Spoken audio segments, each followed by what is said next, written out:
This is the Broadcasting Corporation of Biafra, BCB, bringing you news, cultural, and educational programs. This is BCB, the Broadcasting Corporation of Biafra. And here is a special announcement from the leadership of Biafra government in exile. This is BCB. Good day, wonderful people of Biafra and friends of Biafra all over the world, especially brothers and sisters in the homeland, all men and women of good conscience and goodwill. We welcome you to today's broadcast, this Sunday, the 12th day of June, 2022.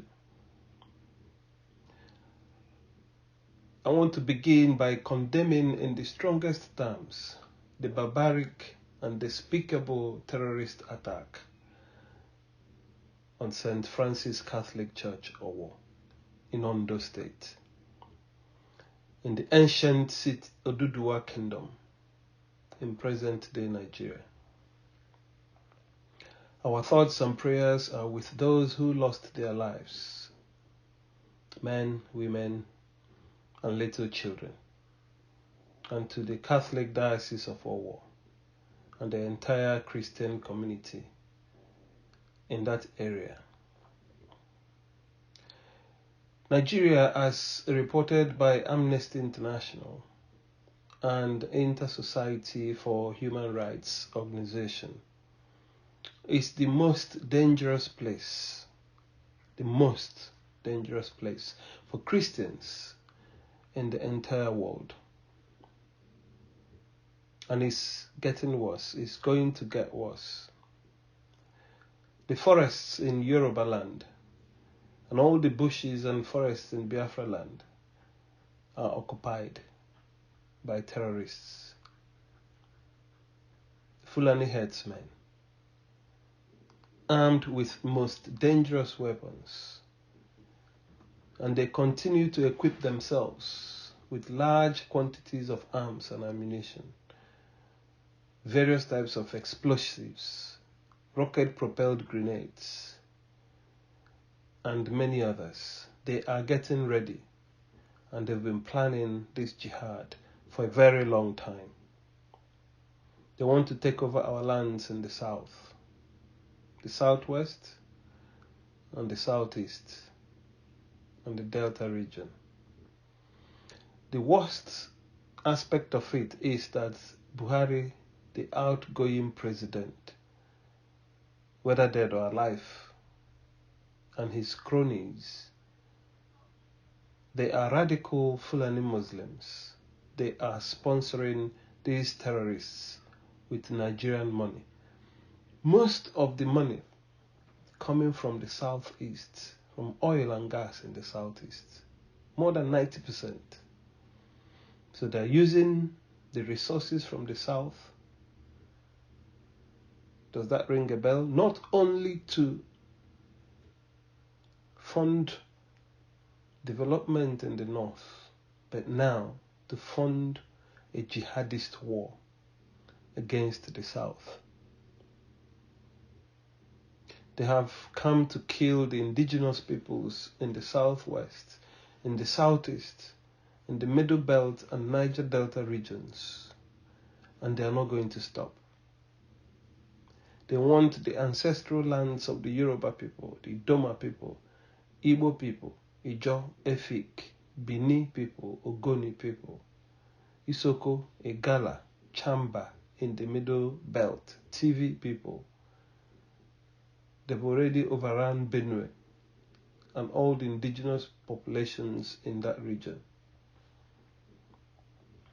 Indigenous peoples have the right to protect their land. They have the right not to be killed and annihilated. They have the right not to be exterminated. They have the right to choose how they want to be governed. Right to pursue economic prosperity in a peaceful and conducive atmosphere, devoid of threats of genocide and terrorist attacks. like we saw in our war. Brutal terrorists, inhumane attacks, killing little children. We saw a little boy, hardly 4 or 5 years, lying in the pool of his blood in St. Francis Church. Heartbreaking. Indeed, everyone has the God-given right to associate freely, to speak freely, and to worship their God freely without being murdered, without being killed, marginalized, subjugated, and subjected to the crime of genocide. Events of recent days is very clear testament that indigenous peoples of Biafra and those in the Middle Belt and Western regions are in real danger from terrorist Fulani jihadists. These people believe that Nigeria belongs to them. They believe that Nigeria should be the estate of their great-grandfather Usman Dan Fodio. So they will stop at nothing. They are not mincing words, and they are taking action. They are kidnapping, they are terrorizing to raise money to finalize their war plan. But I have good news for them, or rather bad news for them and good news for Biafrans. We will be ready for them. The Igbo nation will be ready without a shadow of a doubt. We've never been conquered before, not now, not ever. As we work day and night to strengthen Biafra provisional government, the Biafra government in exile in diaspora, and the Biafra shadow government at home, we will be ready to defend our territory and our ancestral land. Make no mistake about that.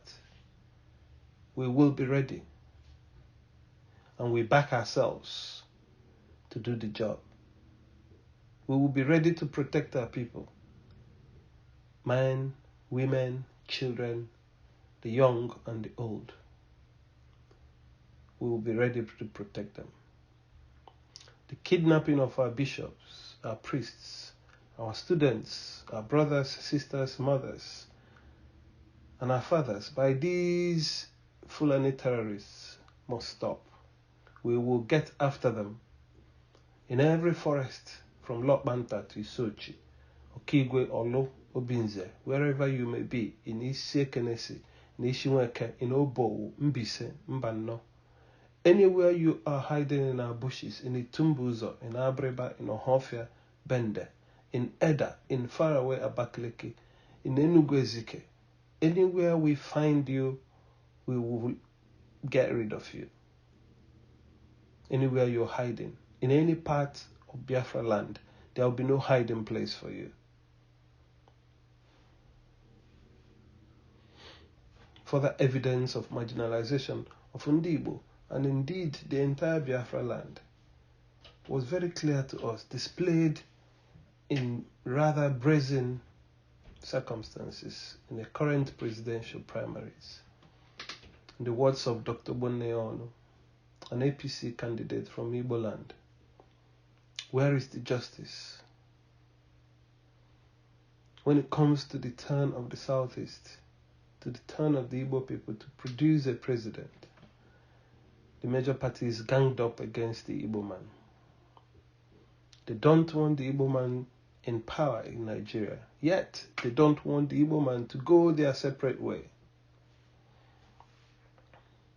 Fulani terrorists and bandits are killing and maiming thousands, kidnapping for ransom, yet they are not arrested and made to face the law.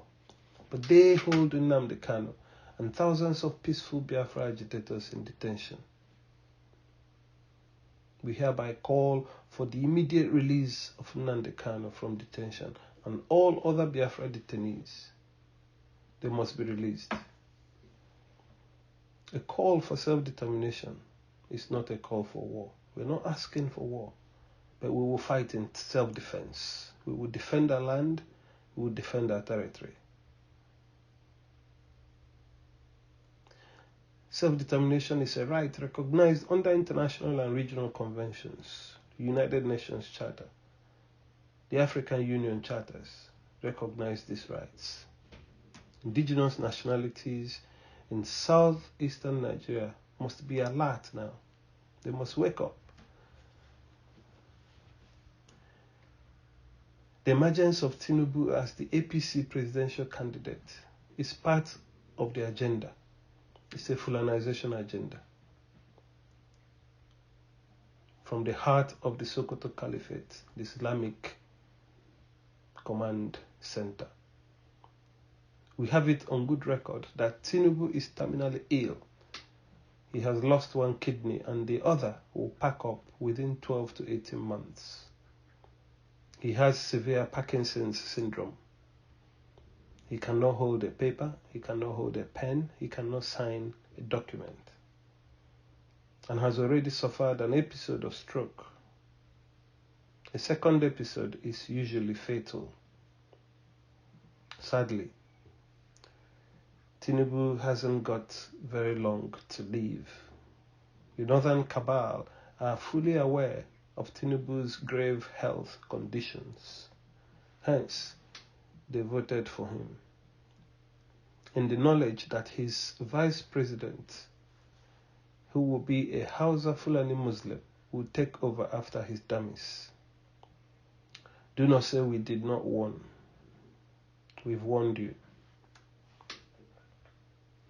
The amalgamation of the northern and southern protectorates expired in 2014.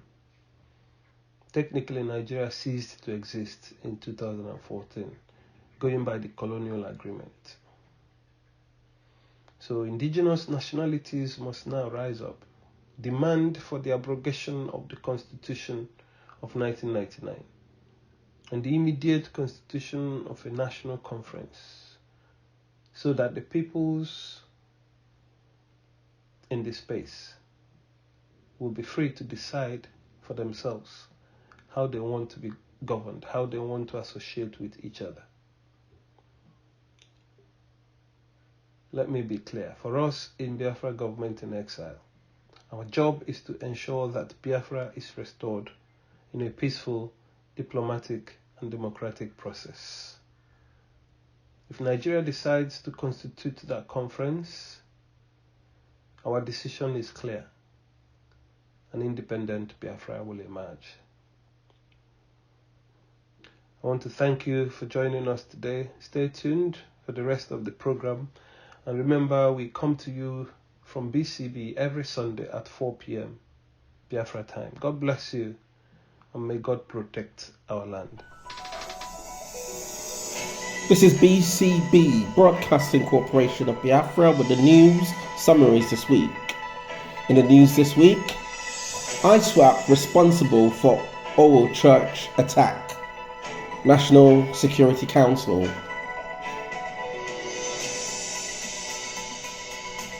Ibazu opens up on military invasion of Kanu's home. General briefed me on arrest.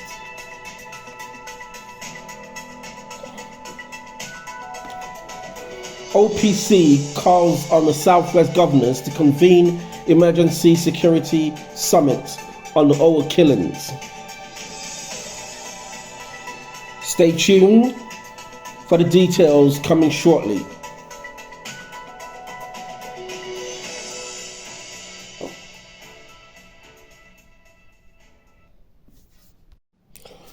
From Channels TV, ISWAP responsible for Owo Church attack. National Security Council. National Security Council has blamed Islamic State West African Province, ISWAP, for the attack on St. Francis Catholic Church, Owo, that led to the death of 38 persons on the 5th of June. The Minister of Interior, Ralph Aregbesola, said this on Thursday while briefing State House correspondents after the National Security Council meeting in Abuja. He disclosed that the security agencies, particularly the police, have been directed to apprehend the perpetrators. The former governor said the attack has no ethnic religious connections, affirming that the group's activities has nothing to do with religion. The council, according to him, is also concerned about the killings in the name of blasphemy and has directed the security agencies to go after the perpetrators of the incidents that occurred in Sokoto State and Abuja recently. Similarly, the Inspector General of Police, Usman Akali Baba, equally noted the imprints of the perpetrators of the Owo killings have been identified, and although no arrests have been made, security agencies are now zeroing in on them. The meeting, which was presided over by President Muhammadu Buhari, was held less than a week after scores of persons were killed in the attack and several others wounded. In a recent meeting, Governor Rotimi Akeredolu of Ondo State said 40 persons died in the incident, while 26 survivors have been discharged from the hospitals in the area.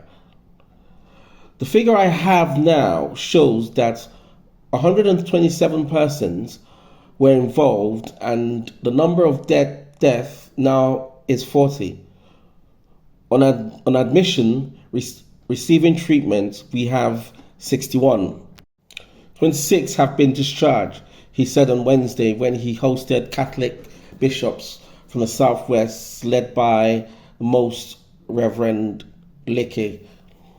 Those are the figures we have now from the Commissioner for Health, so the government is not hiding anything. From the Vanguard, Ikpeazu opens up on military invasion of Kanu's home. General briefed me on arrest order.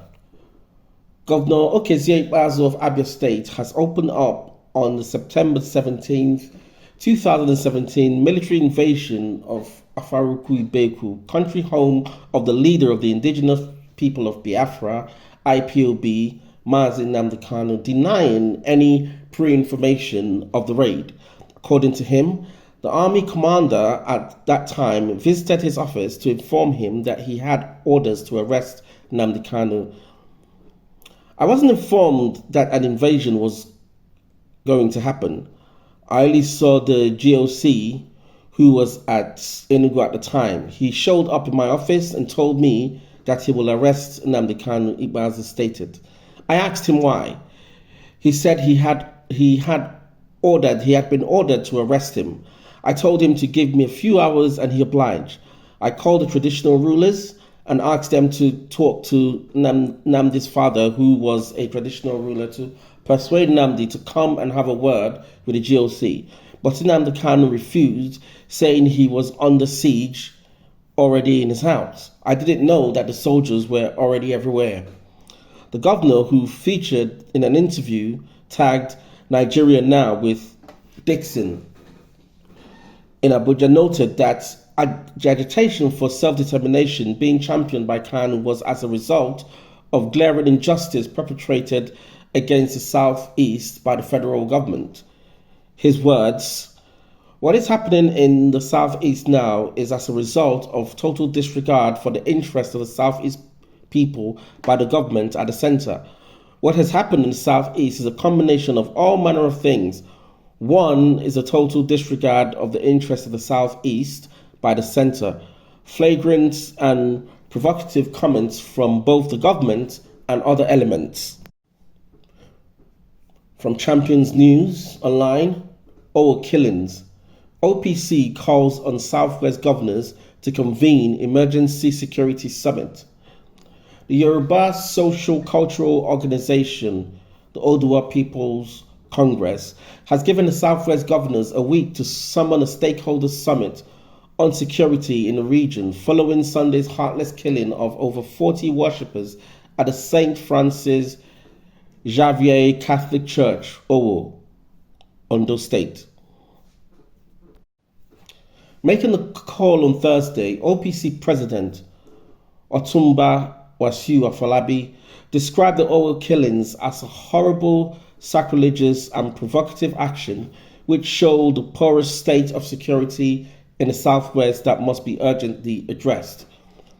OPC condemned the resistance Northerners are putting up against the banning of Okada commercial motorcyclists in 6 local governments in Lagos State and warned that nobody should give the law an ethnic coloration.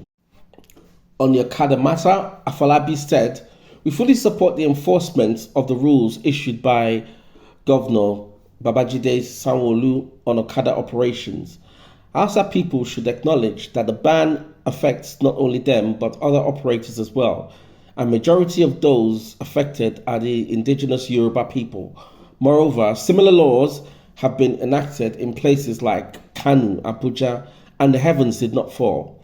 OPC will not tolerate actions that have been taking place where northerners confront the police and enforcement authorities, as happened in Maltu, Festac, and the Diaraba axis. Southerners living in the north never confront authorities in the north over any law or regulation. Northerners cannot come and dictate to our governments here in the south. Those who cannot comply with the rules of Lagos should go back home to their native states and countries." The group described the Owo massacre as a wake-up call. What happened in Owo demands a shift and appropriate response from the Yoruba people, or we all are done for, Afolabi said. To continue to carry on as if we are safe under such a huge tragedy is to live in a fool's paradise. It is an invitation to annihilation. No one is safe. Who knows where next these evil people will strike, and with what magnitude? The OPC president said the group had been expecting governors of Yoruba state to take the initiative to summon an emergency meeting of the Yoruba people, but was disappointed they had so far failed to do so. And that brings an end to our news summaries for the week. Thank you for listening. This is BCB, Broadcasting Corporation of Biafra, saying goodbye, friends. This is BCB, the Broadcasting Corporation of Biafra, and I am Rose Ama. Fellow Biafrans, good day. We have now come to the end of our program for this week, and we will close it as usual with a short reading from the journal of C. Odumegu Ojukwu. We will continue with his entries for the month of June 1967. June 6th. Two governing councils, the Armed Forces Council and the Executive Council, are set up in Biafra. June 7. The Secretary of the Biafran Students' Union writes to Chief of Staff stating that all the students have resolutely declared their intention to join the National Freedom Defense Front. June 8. Biafran government announces to expatriates in Biafra that their visas can be extended. We will stop with these entries. As you can see, Biafra is trying to build itself. Biafra is less than 1 month old at this particular moment. It's just a few days, actually, about a week or so old. And here we are, building ourselves up from the bootstraps, so to say. It is gradual, it is difficult, but we persist. And so shall we as we continue this journey. We must persist. It is difficult. It might seem impossible, but we have gone through hell and come back already.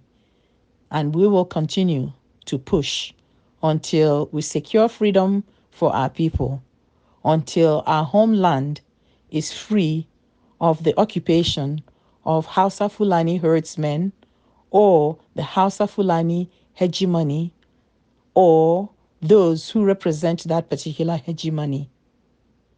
We have to persist. Without freedom, life means absolutely nothing. If our homeland is occupied and we no longer can claim the soil under which our ancestors' bones have been laid, on which our feet walk, we are nothing. The reason why people engage in struggles of liberation is to secure their homeland, to make sure that the next generation of their people have a place they can call home. If our homeland is not free, if we have absolutely no freedom, we have no chance of living into the next or through the next generation. What legacy do we leave our children? What legacy do we leave our people? What will the future remember of us if we lose our homeland while we are supposed to serve as its guardians? We must struggle and we must persist and we must not give up. We are the land of the rising sun. It means that we are emerging and we will continue to rise. The sun will rise each day, and that's what Biafra does. That is what we do. It is time for us to get wiser. It is time for us to come back home, to think of how we preserve our lives and our legacy and what we offer to the future. My people, I offer you peace. I send you positive and strong energies from the goddess, the earth, the universe, from the world. No persecuted people shall remain persecuted forever. The sun always rises, and so we will continue to rise, even as they trample us. But what we must not do is to trample ourselves or to give up hope. As you can see or hear from Ojukwu's journal for June 7th, students have now resolutely declared that they will join the National Freedom Defense Front. The young Biafra, the young state of Biafra, was without defense. It had very little weaponry. Its soldiers or its army decimated. Remember that most of the ranked Biafran soldiers had been killed, officers rather, had been killed in the north and in the western part of Nigeria. Let's continue this legacy. It is a struggle, but we must persist. We, again, are the land of the rising sun. Peace, Udo. This is the Broadcasting Corporation of Biafra. Thank you for listening to us today. Join us next time for news, cultural, and educational programs. This is the Broadcasting Corporation of Biafra, BCB. Hail to Biafra, consecrated nation. O Fatherland, this we must only pledge. Defending thee shall be our dedication. Spilling our blood will count a privilege. The waving stands and reachable lids of free shall always be a flag of liberty. We shall emerge triumphant from this ordeal, and through the crucible unscathed we'll pass. When we